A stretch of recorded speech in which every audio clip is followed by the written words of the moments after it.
Continuando con nuestro primer bloque, corresponde a continuación la charla denominada Desafíos en Puentes para Chile. Esta charla estará a cargo del señor Matías Valenzuela, quien es el ingeniero civil mención estructuras por la Universidad de Chile, máster en Ingeniería de la Construcción y doctor en Ingeniería de Puentes por la Universidad Politécnica de Cataluña, Barcelona. Actualmente se desempeña como profesor de las cátedras de hormigón, armado y diseño de puentes en la Universidad de los Andes y es inspector fiscal adjunto del proyecto Puente Chacao, responsable de la ingeniería y diseño en la Dirección de Vialidad del Ministerio de Obras Públicas. Dejo con ustedes al señor Matías Valenzuela.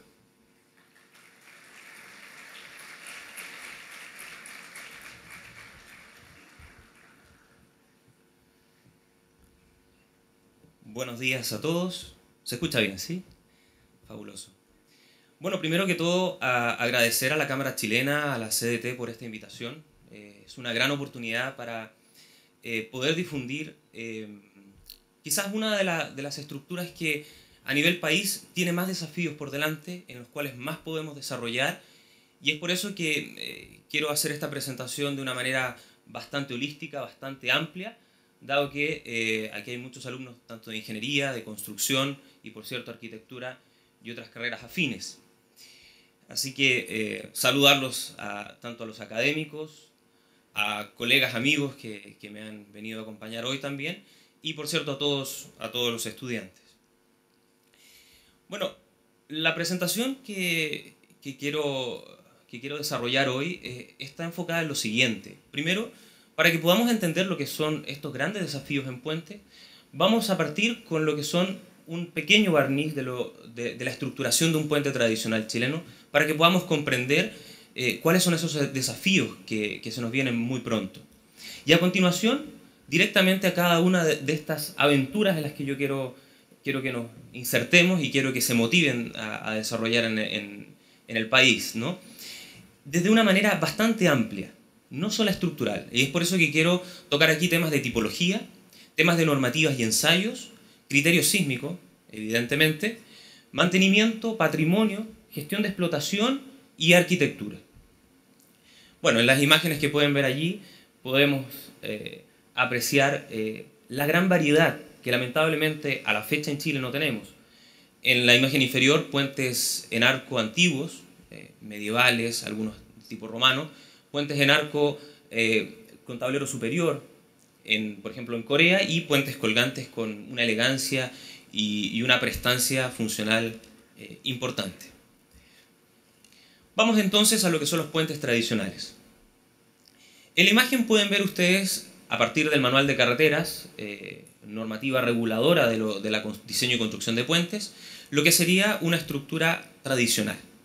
En la parte superior estaría compuesta por la superestructura, vigas, losas y elementos complementarios, para seguridad vial, por ejemplo, y en la parte inferior todo lo que corresponde a la denominación de infraestructura. Entendamos esto en los dos extremos, sistemas de apoyos denominados estribos, y como puntos intermedios lo que son las cepas, que en casos que son de grandes dimensiones pasan a llamarse pilas o pilones. Obviamente todo soportado con sistemas de fundaciones que ya veremos en detalles. Estas fundaciones, en la imagen central, pueden ser de tipo fundación directa, grandes zapatas cuando el suelo es suficientemente competente. Y en los dos extremos podemos ver fundaciones profundas, fundaciones de sistemas preexcavados o sistemas hincados. Estamos hablando de diámetros de pilote tradicionales de 0,8 a 1 metro aquí en Chile, que ya veremos que con las nuevas tipologías esto va a ir evolucionando. Siguiendo por la infraestructura, vamos construyendo nuestro puente, tenemos nuestras fundaciones y ahora hacemos nuestros soportes intermedios. Aquí tenemos el caso de cepas.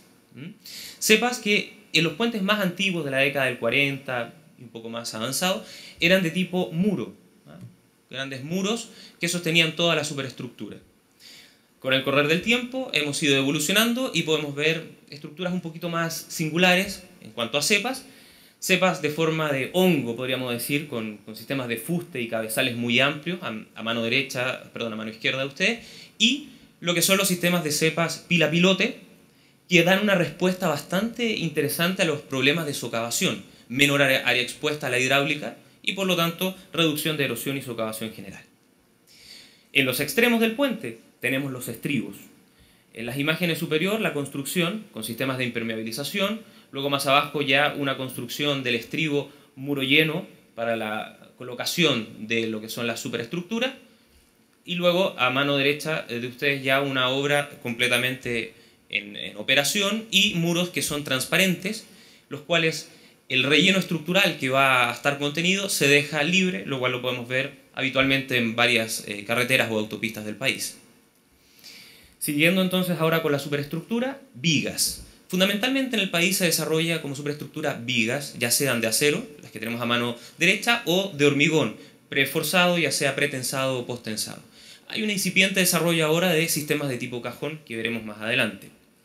Y estas vigas tienen que posarse sobre el sistema de soporte. Y es así como tenemos diferentes tipos de apoyo, placas de apoyo bastante antiguas de tipo metálico, como las que podemos ver ahí tanto en estructuras de ferrocarril como en estructuras carreteras, y los últimos trabajos que ya se están desarrollando utilizando placas de apoyo elastoméricas con neopreno sunchado reforzado, como se pueden ver ahí en el render, en posición y ya en operación.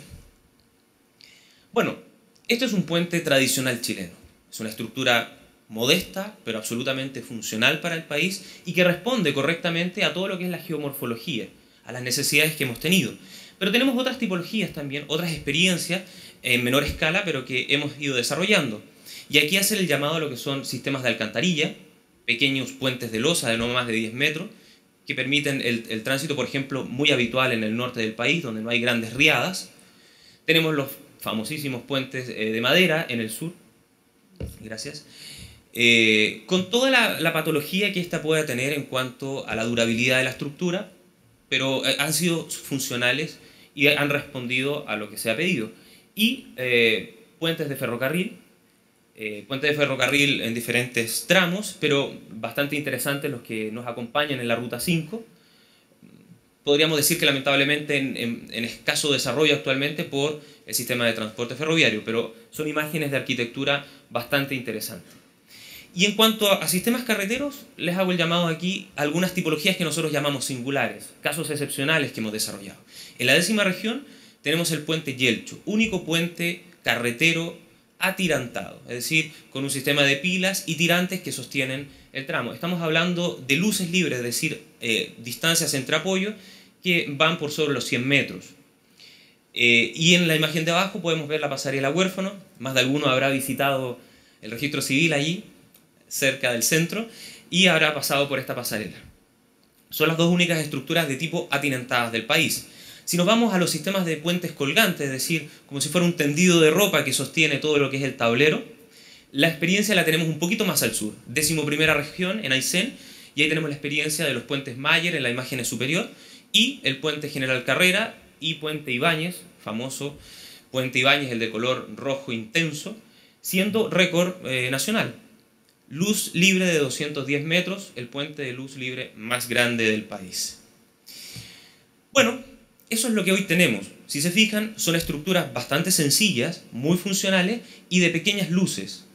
¿Cuáles son los desafíos que tenemos en cuanto a tecnología y a tipología, asociado a que queremos ir un poco más allá en nuestra, digámoslo así, soberanía del país bajo una nueva geomorfología que podría ser todos los fiordos que existen desde la 10ª región hacia el sur?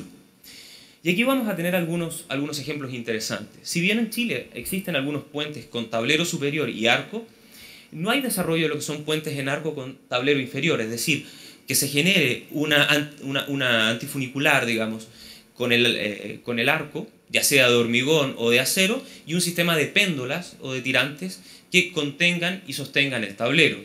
Aquí hay algunos ejemplos en España, por ejemplo, en Valencia, a mano izquierda de ustedes, un puente en arco con un solo arco, digamos, excéntrico, péndolas rígidas y un sistema de puente en arco tipo network. Si se fijan, la elegancia, puente en arco, bastante ahorro o economía, digamos, de la materialidad. Evidentemente que la línea de trabajo aquí es un llamado a nuestra industria también, a que la generación de estas tipologías, obviamente, para que no todo sea traído del extranjero, tendrá que generar un rompimiento de la inercia actual de a lo mejor algunos de los elementos. Pasando ahora, por ejemplo, a sistemas atirantados, sabemos lo del Yelcho, pero existen otros sistemas de atirantados más con visión urbana. Por ejemplo, a mano izquierda un puente en autopista atirantado en curva, bastante interesante, y el puente en Pontevedra con algunas singularidades. Fíjense en la pila, o pilón en este caso, que sostiene todo el sistema de atirantamiento. Una pila con inclinación y que se enmarca dentro de la ciudad de Pontevedra. Otros ejemplos son los desarrollados, por ejemplo, por Calatrava en Sevilla, el puente atirantado a mano izquierda, con un desafío sin duda entre arquitectura e ingeniería, y puentes en arco, una combinación entre arco y atirantamiento. Eso serían, digamos, en lo que es el área de urbanismo, ¿no?, de los puentes atirantados. Pero también hay otro desafío sobre el puente atirantado, que es el ir a grandes luces, a grandes distancias. El nicho natural en cuanto a costo y desarrollo en puentes atirantados va desde los 200 metros hasta aproximadamente los 100 metros de luz libre. Y aquí, por ejemplo, el caso del puente Jisun-sin, un puente bastante interesante en Corea del Sur, con un sistema de arreglo de tirantes tipo abanico, lo cual da una condición estructural bastante positiva, pero quiero destacar aquí los complementos que se tienen que llevar a cabo con este tipo de estructura. Por ejemplo, a mano izquierda ahí tenemos algunos sistemas de damper o amortiguadores friccionales viscosos para evitar las vibraciones excesivas en esos atirantamientos. Juntas de dilatación de importante tamaño. Acá en Chile estamos hablando pueden ir del orden de 5 centímetros, pero aquí estamos hablando ya de metros, ¿eh? Juntas de dilatación y sísmicas en metros. Y si se recuerdan de los aparatos de apoyo, que acá en Chile son de tipo vertical, bueno, en estos tipos de estructura tenemos que también considerar elementos de aparato de apoyo lateral. Otra de las importantes tipologías en cuanto a grandes luces son los puentes colgantes, y muchos ya también habrán oído hablar del proyecto del puente Chacao. Efectivamente, el puente Chacao va en esta misma línea y por lo pronto será uno de los grandes desafíos en términos de tipología de puentes. Quiero que vayamos viendo un poco cuáles son los elementos de estos puentes colgantes de grandes luces para que vean la dificultad en algunos casos, pero siempre entendido de manera positiva, como un gran desafío. Quien genera toda la tensión en un puente colgante, quien le entrega esa condición de tensión al cable principal, es el macizo de anclaje, esa estructura que está en ambas riberas y que, mediante el sistema de gravitación, induce al cable que se ancla en esta estructura la tensión. De manera central van a existir estas pilas o pilones que van a ser los elementos soportantes verticales, los cuales van a contener al cable principal mediante un sistema que se denomina silla en la cima de las pilas.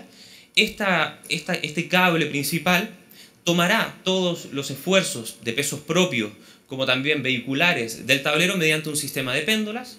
El tablero, por cierto, con alguna estructuración especial, sea en cercha, en celosía o tablero de tipo aerodinámico cajón. Y obviamente el sistema de fundaciones que dependerá de la competencia de los suelos. ¿Cuáles son los récords mundiales? Bueno, aquí podemos ver un listado de los top 8 de los puentes colgantes en el mundo, que además son los de mayor luz en general, en todas las tipologías. Si vemos en la imagen superior, el Akashi Kaikyo con los 1991 metros es el puente colgante construido en Japón, más grande, bueno, y puente en general más grande del mundo. Y aquí tenemos una variedad de países, entre ellos tenemos China como el Shihoumen, Dinamarca en el Gran Bell, el Zhejiang, por ejemplo, también en China, el Humber en Reino Unido, el Rumjiang también en China, Tsingma en Hong Kong, y finalmente el Verrazano Narrows en esta lista en Estados Unidos dentro de los más importantes.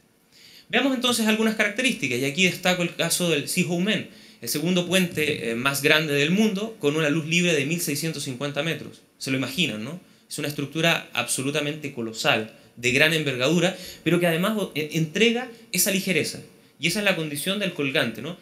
Las imágenes que se presentan allí se puede ver cómo se pierde, digamos, en la niebla del lugar. Otro puente bastante interesante es el Jisun-sin, de reciente entrada en operación en el año 2012, con 3 vanos suspendidos o colgados, con una luz principal de 1545. Y aquí hay un guiño histórico. 1545 es la fecha, digamos, de nacimiento de Jisun-sin, uno de los más importantes almirantes de Corea del Sur. Hay un dejo allí interesante en esta conexión cultura-puente. Vamos entonces a algunos elementos interesantes. Ya les había comentado el tema de los macizos de anclaje. Podemos ver que los macizos de anclaje pueden estar muy integrados en el entorno, estructuras muy, digamos, enterradas, o bien, dependiendo de la condición, abiertas, estructuras muy masivas que pueden fácilmente llegar a 23.000 o 50.000 metros cúbicos de hormigón. Luego tenemos el caso de las pilas o pilones, que en un caso del puente colgante alcanzan fácilmente los 200 metros de altura. Son sistemas habitualmente fundados en pilotes que van de 2,5 metros de diámetro a 3 metros de diámetro, y además que tienen toda una serie de elementos internos como escaleras, ascensores, entre otros, siempre con hormigones de alta resistencia. Al llegar arriba de la pila encontramos un elemento bastante interesante que es la silla para la transmisión de los esfuerzos del cable mediante sistemas de fricción o de anclaje. Aquí podemos ver el caso de la silla del puente Sihoemen en el lado izquierdo y del Golden Gate en el caso en la imagen de la derecha, tanto en acero como en hormigón. Y bueno, el cable principal. Un cable principal que no es un único gran torón, sino que es un conjunto de alambres de alta resistencia.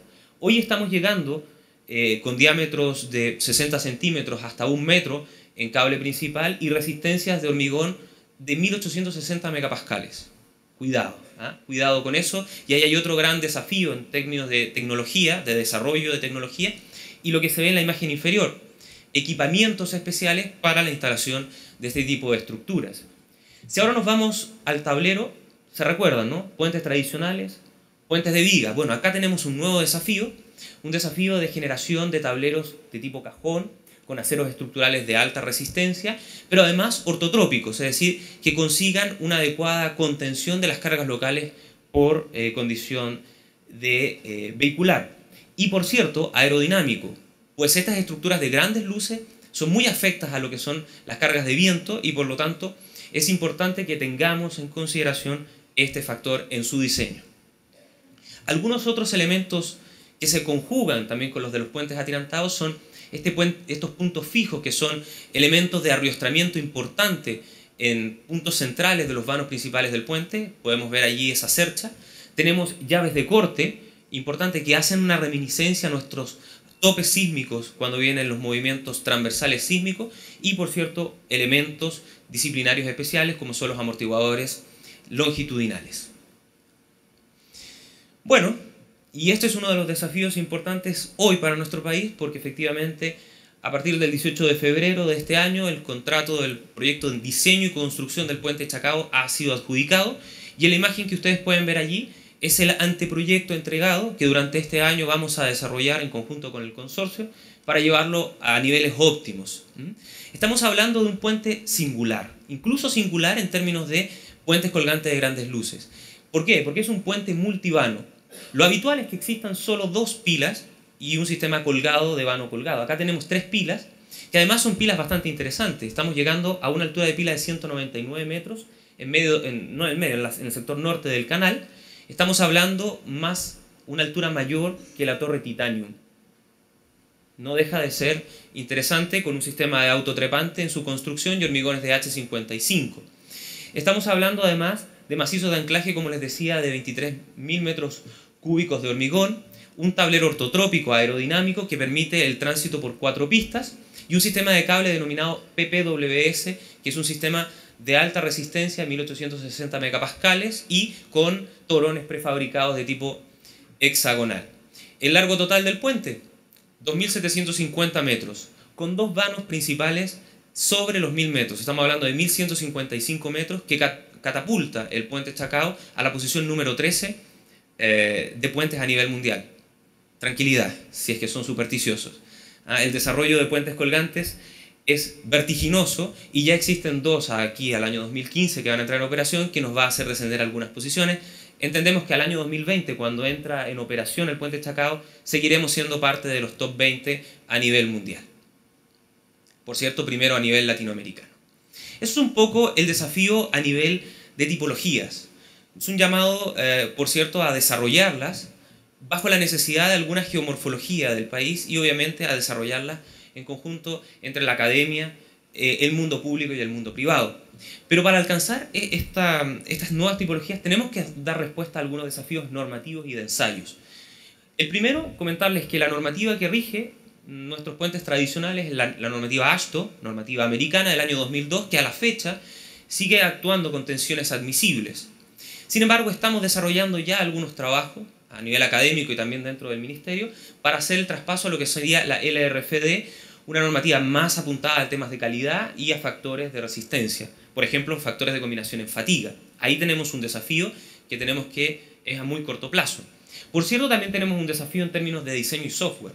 Claro, estas nuevas estructuras que vienen al país requieren, digamos, un poquito más de desarrollo tecnológico en términos de diseño. Y es así como vamos a tener que entrar no solamente a modelos globales, sino que vamos a tener que entrar a modelos de elementos finitos, a ver elementos de diseño por capacidad, análisis de tiempo-historia, etc. Obviamente también lo que son los planos isométricos para la combinación de todas estas tipologías. Y en términos de ensayo, ensayos que no estamos acostumbrados a realizar. Por ejemplo, ya habíamos comentado el tema del viento. Realización de laboratorios de túneles de viento para el comportamiento de estas estructuras frente, por ejemplo, a vientos de colapso, flameo o incluso vientos asociados al mantenimiento o la durabilidad de la estructura. Y por cierto, dentro de este mismo efecto de lo que son el concepto de normativo es el desafío del criterio sísmico. Un llamado de atención del 27F y por cierto lo que ha ocurrido también en el norte del país. Lo vamos a tener. Y aquí podemos destacar algunos elementos, como son los pernos de anclaje o barras antisísmicas. La aplicación de estas como elementos necesarios para cuando venga el sismo vertical, evitar que la superestructura se desligue completamente de la infraestructura, desarrollar más ensayos sobre eso. Analizar mejor el tema de las juntas de dilatación, durabilidad de esta frente al evento sísmico. Y por cierto, la incorporación de los topes sísmicos transversales, se lo imaginan, ¿no? Viene el sismo transversal, nuestra superestructura trata de deslizarse transversalmente y colocamos estos topes, habitualmente de hormigón armado, que generan un choque previo a la caída del elemento. Pero también asumir los topes sísmicos longitudinales. El sismo también es longitudinal, entonces tenemos que abrazar a nuestra superestructura para evitar que se vaya. Por ejemplo, en casos donde las pendientes son muy importantes o donde existen importantes curvaturas. Otros nuevos desafíos importantes. Y bueno, y a mediano y largo plazo, ¿hacia dónde tenemos que apuntar? Tenemos que apuntar a la generación de nuevos espectros sísmicos, mejorar nuestro manual de carretera, incorporar espectros sísmicos verticales, y aquí hago un llamado de atención. Efectivamente, puentes atirantados y colgantes tienen una componente vertical en cuanto a tensión muy importante, por lo tanto, esa consideración no es menor. Obviamente tenemos que hacer una macrozonificación de los suelos, competencia de suelos, un plan de instrumentación para calibrar el tema sísmico con la experiencia de la obra en sí, la utilización de dispositivos especiales, ya he comentado algunos, aparatos de apoyo especiales tipo POT, amortiguadores, entre otros, y el mejoramiento en las barras antisísmicas. Vamos entonces ahora, tenemos la construcción de nuestros puentes, vamos ahora a mantenerlos. Y aquí hago un llamado importante, porque el mantenimiento es relevante en términos de ciclo de vida de la estructura.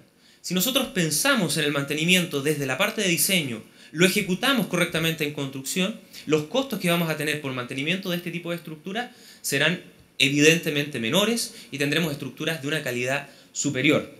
Aquí hago la alerta, ¿no? Habitualmente aquí en Chile el tema de mantenimiento se lleva centralizado a partir de un sistema de fichas y un método del experto, es decir, inspección visual y algunos ensayos destructivos o no destructivos que recogen algunas patologías como las que presento aquí. Vigas absolutamente corroídas, vigas impactadas, por ejemplo, por vehículos que presentan el refuerzo o la armadura vista. O en el sistema de infraestructura de cepas, por ejemplo, sistemas en los cuales no hay una condición hidráulica correcta y por lo tanto hay acumulación de basura, embalsamiento del sector y evidentemente una sobrecarga de la estructura. O socavación y erosión. Más de alguno recordará el antiguo puente Biobío que ha caído en la imagen inferior. Y en puentes singulares, por cierto, que también tenemos este aspecto. El mantenimiento no solo en cuanto a emergencia, sino que preventivo. Por ejemplo, los sistemas de drenaje, aposamiento, obviamente son puntos críticos que hay que analizar. Y obviamente corrosión en elementos metálicos o de conexión crítica, como es el sistema de péndolas y sistemas de conexiones. ¿Dónde apunta esto? Por ejemplo, en el caso del puente Chacao y en las grandes estructuras, la inspección se tiene que realizar con facilidad. Y eso genera que diseños incorporen sistemas de transporte tanto vertical, por ejemplo en las pilas, como lo podemos ver ahí mediante ascensores, escaleras, o también travelers o carros de inspección que den acceso a todos los puntos que el puente requiera ser analizado. Afortunadamente hoy en el departamento de puentes ya cuenta con un carro de inspección, en este caso móvil, que nos ha permitido acercarnos a muchas de las patologías que tienen nuestros puentes. En el tema de refuerzo, una cosa es inspección y mantenimiento, otra es el refuerzo. Lo habitual, uno de los refuerzos típicos que se hacen aquí en Chile, va asociado al tema sísmico. Es decir, recrecido de este encepado, colocación de mayores números de pilotes para el refuerzo frente a movimiento sísmico. Eso habitual en puentes que son muy antiguos chilenos, también lo que es el tema de la protección frente a las corrientes hidráulicas. Pero aquí también quiero dar un desafío adicional. Refuerzos especiales. Por ejemplo, a mano derecha superior, el refuerzo para el mejoramiento en las capacidades portantes que tiene el puente. Tenemos una imagen de un puente en Austria, donde se querían pasar vehículos de mayor peso, y ¿qué es lo que se hizo? Se mejora el estándar colocando arcos atirantados que otorgan esa condición adicional. Eso es a nivel, por ejemplo, estructural. A nivel medioambiental, el caso del puente Manises en Valencia, un puente tradicional chileno podríamos decir, el cual cumple su ciclo de vida, hay una demolición de él, pero se utiliza su hormigón para convertirlo en hormigón reciclado, y a partir de ese mismo, de las cenizas te crearás, como dirían por ahí, se genera el primer puente de hormigón reciclado atirantado en Europa. Y otro de los ejemplos que me interesaría es el aspecto arquitectónico. Refuerzos o reparaciones que vayan en concordancia con lo que hay. Por ejemplo, el puente Trencat en Cataluña, un puente en arco, digamos románico, que fue además, en este caso, reforzado, reconstruido bajo el mismo concepto, pero en acero. Vamos entonces un poquito más allá. Hablamos de tipología, de mantenimiento, pero vamos al tema del desafío del patrimonio. Y aquí quiero dar algunas alertas. Fíjense en estos puentes. Puentes románicos, puentes medievales. A mano izquierda, el puente Alcántara. Quizás uno de los puentes más emblemáticos por ser romano, puramente y duro. Romano, reforzado, después de las guerras napoleónicas. Pero a mí lo que me interesa, tanto en ese puente como en el puente Besalú, que tiene a la mano derecha, es la importancia que tiene el patrimonio intangible. El patrimonio que entrega a la comunidad este tipo de puente. El preservar este puente no solamente entrega una conectividad de la comunidad con su entorno, sino que también entrega historia. Permite generar historia, en este caso de la ingeniería, en los países. ¿Qué tenemos o qué teníamos? Aquí una lágrima caerá. El puente Claro, nuestro puente más antiguo, con una longitud de 117 metros, 23 metros de altura, 7 arcos tipo romano, en medio punto, albañilería de piedra y diseño utilizado para ferrocarril. Patrimonio tangible de Chile. Patrimonio tangible como puente. Y fíjense en este detalle, lo bonito que era el tema de hacer un curso de puentes en esa locación, sobre el río Claro. Un poco de esfuerzo les pido y agudizar un poco la vista. El puente Claro. Por detrás, el otro puente también en arco, ¿cierto? De la ruta 5. Y en el fondo, el puente de ferrocarriles también en arco. Una clase magistral de puentes en arco en nuestro país. Sin embargo, y aquí la importancia del mantenimiento y el refuerzo, producto del terremoto del 27F, lamentablemente colapsó, y por obviamente razones de funcionalidad, se optó por una opción de un puente más tradicional chileno. Debo decir una lástima, pero hay condiciones, digamos, de contorno que obviamente lo requieren. Sin embargo, aquí yo hago un análisis adicional. Es importante en este tipo de situaciones, cuando ya la emergencia ha ocurrido, preservar el patrimonio a nivel académico. Realizar investigación, por ejemplo, en los ladrillos, en la argamasa a lo mejor que se utilizó. Saber un poco de la historia de él. Conservación, refuerzo y patrimonio tangible e intangible. Tal vez los conceptos más importantes al respecto. Bueno, vamos un poco más allá. Operación. El desafío en cuanto a gestión de explotación de nuestras estructuras. Lo primero, entender que la estructura de un puente está enmarcada, está en un contexto, no es el puente en sí. Y por lo tanto tenemos que tener una concepción de la relación estructura-transporte. ¿Por qué? Porque lo que busca el puente, como elemento crítico de la red vial, es conservar la movilidad permanente del sistema. Y la razón es, fundamentalmente, porque queremos tener productividad país. Y algunas imágenes claras, ¿no? Puentes donde hay transporte tanto vehicular de usuarios a sus lugares de trabajo, ferrocarriles y, por cierto, lo que es el tema de camiones para la industria. En esa misma línea, el llamado de atención es generar capacidad de respuesta frente a cualquier tipo de evento. Estructural, me refiero. Redundancia en nuestras estructuras, robustez en nuestras estructuras, para que de esa forma tengamos estructuras fiables.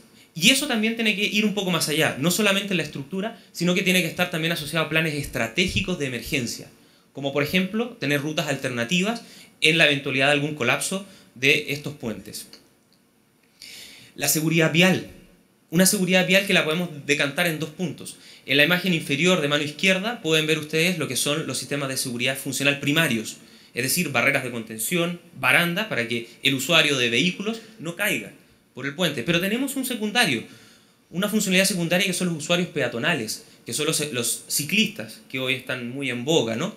En este caso, la generación correcta de bermas, y en el caso de pasarelas o de puentes que son urbanos, la importancia de generar un diseño que sea amigable a la prevención del asalto y obviamente a evitar lo que son el tema de los suicidios. Es un caso típico hoy en Golden Gate con proyectos de refuerzo en términos de evitar el suicidio. En esta misma línea de la operación, y muy asociado también a lo que es el monitoreo de la estructura como tipología, están lo que es los edificios de control. Obviamente esto no es aplicable a todo puente, pero sí es aplicable, digamos, a estructuras emblemáticas o singulares del país. ¿Qué es lo que se busca con esto? Un monitoreo activo de la estructura utilizando equipos de trabajo asociados a tecnologías, tanto para el usuario como también para la estructura. Diseños obviamente actualizados en términos de tecnología, validados y que estén asociados a los centros de mantenimiento. Algunas imágenes de puentes emblemáticos, precisamente la imagen de abajo es del puente Øresund en Dinamarca, donde la conectividad es integral, tanto túnel como puente, y a mano izquierda pueden ver ustedes algunos sistemas de mantenimiento, salas de mantenimiento. Pero vamos más allá. En algunas estructuras es importante el diseño considerando esta operación. Y es así como también en el caso del puente Chacao se están considerando servicios adicionales, servicios propios del puente para sistemas de energía, sistemas de agua, pero también servicios a terceros. Por ejemplo, la transmisión de fibras ópticas o la transmisión de agua por parte del puente. Utilizarlo para esos fines como un soporte. Iluminación, sistema de red seca para evitar problemas de incendio, sistemas de videovigilancia, CCTV. Y por cierto, la instrumentación ya propiamente estructural para que nos entregue esta calibración. Aquí un ejemplo del puente New Carquines en los Estados Unidos, donde tenemos mediciones de inclinación, donde tenemos deformaciones, vibraciones, etc. Bueno, y el siguiente paso es el desafío urbanístico y de arquitectura. No quedarnos solamente en la parte funcional, sino que entender el puente dentro de un escenario. Y aquí quiero rescatar la imagen del puente Rodrigo Bastidas, en el sector de acceso a Villarrica. Un puente, digamos, en arco bastante rebajado, que se enmarca, podríamos tener algunas diferencias a lo mejor con algún arquitecto, pero que a juicio de muchos da un pie para detenerse, sentarse a mirar y dejarlo enmarcado con el volcán de Forno. Obviamente esta condición entrega una externalidad positiva asociada a lo que es el tema del turismo, que no se tiene que dejar de lado. Algunos detalles como el del puente Rodrigo Bastidas, como otros de menor escala, es el asociado a la arquitectura o el urbanismo con el resalte histórico. La importancia de dejar a lo mejor una placa del arquitecto, del ingeniero o del desarrollo que se hizo en alguna estructura, que lo podemos ver hoy todavía en puentes de ferrocarril. O algunos detalles un poco menores, pero que son importantes para el usuario. Sistemas de farolas diferentes o sistemas de barandas que entregan una identidad a la estructura. Algunas tipologías especiales que van recogiendo favorable o desfavorablemente, dejaremos eso al escrutinio público. Por ejemplo, en el caso de Bilbao, un puente espacial y un puente italiano a mano derecha son intenciones que van por esa línea. O en Corea, por ejemplo, el enmarcamiento o la integración en los parques, darle figuras, darle formas, tal que las personas, tanto usuarios de la pasarela como del parque, se sientan a gusto. Me quiero detener en la imagen del puente rojo que vemos ahí en arco, puente en Corea. Claro, nosotros cuando vamos por la vía lateral entendemos que es un puente en arco con algún grado de belleza arquitectónica, pero el usuario que va por arriba en principio no podría saberlo. Y aquí hay otro guiño interesante. Si se fijan, el arco sobrepasa un poco lo que es la cota de la rasante, digamos, vehicular.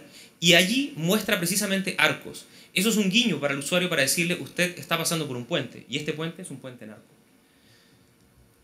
Bueno, en esa misma línea, pasarelas, por ejemplo, en Murcia, que permiten la ronda, la detención del usuario no solamente estructural, sino que para disfrute del emplazamiento, o el puente en Øresund, el puente Milenio, muy interesante, es un puente tradicional, podría haber sido como cualquiera, pero han puesto como una bufanda, ese elemento que rodea completamente es una pasarela, tal que los peatones de la ciudad puedan subir, conocer el puente, pero además conocer sus propias ciudades. Algunos otros que son ya más destacados son los desarrollados, por ejemplo, en la Expo Zaragoza, particularmente el que está en la parte superior, un puente de láminas, muy interesante y premiado en muchos lugares. Es por eso que es importante recoger esta condición de turismo como polo turístico o como centro, por ejemplo, del visitante. El caso del Golden Gate quizás es el más emblemático. Es una parada de los circuitos turísticos del país y obviamente tienen todo un sistema de souvenir, de explicaciones estructurales, entre otros. Incluso más, puentes como el Mackinac Bridge en Michigan, en los Estados Unidos, generan museos en torno al puente y generan videos explicativos para que la misma población conozca qué es lo que tiene, cuál es el valor que tienen estas estructuras. Bueno, para terminar, me gustaría dejar planteado algunos conceptos que entendemos que son fundamentales a la hora de diseñar, construir, mantener, operar y en cierta forma desarrollar una estructura de puentes. Lo primero es la tipología estructural, y aquí hay un desafío tanto en la consideración sísmica para los ingenieros estructurales duros, ¿cierto? Pero también en la integración de esta tipología en nuestro marco, digamos, de industria y del mundo académico. Aquí hay un llamado, digamos, directamente al desarrollo de los puentes en nuestro país. Otro concepto importante, el urbanismo y el patrimonio, ya lo vimos. Un urbanismo y patrimonio asociado a nuevos puentes, pero también a reforzar y conservar los que ya tenemos.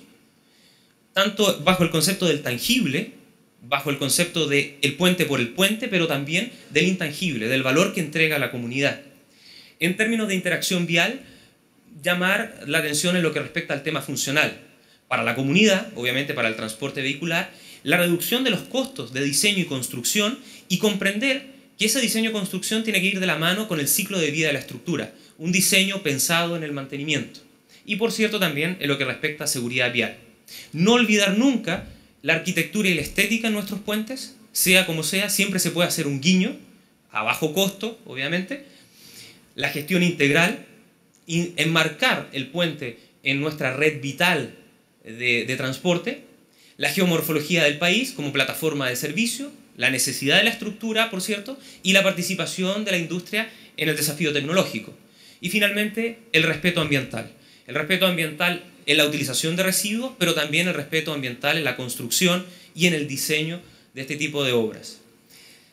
Como frase me gustaría dejar o decir que el puente está en un contexto. El puente no es una estructura, no es solamente esa estructura, sino que se tiene que entender dentro de la red integral. El puente es uno de los puntos críticos de nuestro sistema estructural y de transporte. Solo para terminar, invitarlos, dado que la Cámara Chilena es uno de los patrocinadores de lo que va a ser nuestra primera conferencia internacional de puentes, que se va a desarrollar en el mes de septiembre, 24, 25 y 26, organizada por la Dirección de Vialidad en colaboración con la PIAR. Están absolutamente invitados a aquellos a participar. Esta es en la misma línea de desarrollar este tipo de tecnologías, de estas nuevas tipologías en el país. Vendrán grandes expositores a nivel internacional. Participarán, por cierto, más de 100 resúmenes de todos los lugares del mundo, Asia, Europa, Estados Unidos y toda Latinoamérica. Así que la invitación es a eso, a tomar el desafío y atrevernos a cruzar el río construyendo puentes. Muchas gracias. Agradecemos la presentación del señor Matías Valenzuela, supervisor técnico del puente del Chacao del MOB.